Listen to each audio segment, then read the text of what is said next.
Cuba and China and oil, oh my. I got news for you, America. We ain't in Kansas anymore. China has a $1 billion deal with Cuba to explore their offshore oil deposits.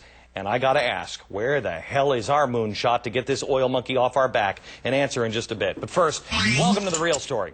The Federal Reserve Bank cut interest rates yesterday, and of course Wall Street cheered. How great is this? After all, consumer spending now accounts for over 70% of our real domestic product, and they want that gravy train rolling. Go out and spend. Go to the mall, America. Unfortunately, it's not that simple. The real story is, for every action, there is an equal and opposite reaction, or in this case, consequence. We are living in historic times. We recently set 4 major new financial records. And despite what you're hearing from the self-serving financial experts who want you to buy their stocks and take out new loans, these records are all related. First one, the housing market. It continues to fall apart. Home foreclosures in the third quarter are up 100% over last year. Meanwhile, home prices fell another 5%. In August, in the 10 largest U.S. cities, that's the biggest drop in 16 years. We now have 8 straight months of falling home prices. And all of that has resulted in fear. Fear of banks defaulting, fear of unemployment, fear that millions of people will lose their homes. It's that fear that drove the rate cut yesterday. But unfortunately, as is always, when the government tries to solve a problem, they create another one, and this time, no different. Cutting interest rates makes money cheaper. Cheaper money makes people go out and buy more stuff, which means there are too many dollars chasing too few goods. The result is not only the possibility for massive inflation, but also a U.S. dollar that's in a virtual free fall. It hit an all-time record low against the euro today. That is record number 2. It's down 40% in the last 7 years.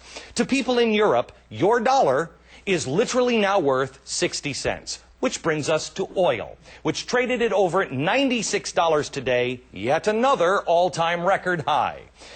Now, a lot of people don't understand the relationship between when the dollar falls and oil, but when the dollar falls, the price of things we import, which, look around, is almost everything, goes up. Oil, no exception. Oil that used to cost us $1 now costs us at least $1.40 because of our falling dollar. And finally, record number 4. Gold. It's nearly $800 an ounce, a multi-decade record high. Because investors are getting out of the dollar.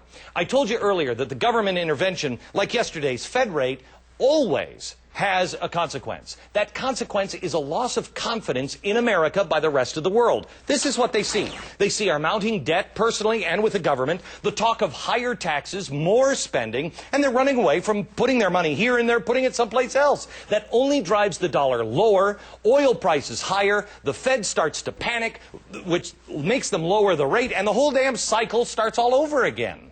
Peter Schiff is the president of Euro Pacific Capital, the author of Crash Proof. He's a financial guy. I'm not. Where did I go wrong, Peter? You haven't. I mean, you're one of the few people on television that I can listen to talk and not want to throw up. First of all, here's what I don't understand, Peter. Most people aren't feeling it. How does our dollar lose 40% and yet we only have 1% inflation? Well, yeah, here's their biggest joke. The numbers that the government reported yesterday, the GDP number that Wall Street celebrated, which showed a 3.9% growth. In order to get that, the government first takes the nominal GDP and they adjust it by inflation. Now, the inflation rate the government used to adjust the GDP was 0.8%. The government is claiming that annualized inflation is running at less than 1%. That's the lowest rate of inflation since Dwight Eisenhower was president. But how is that possible? It's when not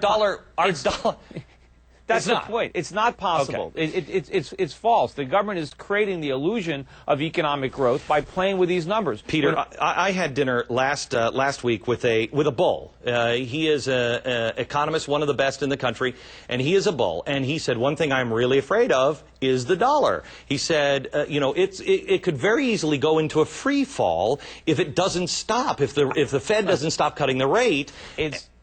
What is the magic number? When does the free fall begin? Should we see on value loss in the dollar that we should all go, holy cow? Well, I mean, it's already going down. I mean, look at, you don't have to go up to Europe. Look at the Canadian dollar. It's worth $1.06. Back in 2000, the average American earned about 70% more than the average Canadian. Now they earn about the same. I mean, this is a huge loss of wealth for Americans relative to everybody else. I think the dollar, in a best-case scenario, is still going to lose about half its value over the next 2 or 3 years. Unfortunately, wait. Half of where it is now? Approximately, maybe 40, 45, because we've already lost some. But, you know, during the 1970s, if you go back to between 1972 and 1978, the dollar lost 2/3 of its value during those 7 years, and it never got it back.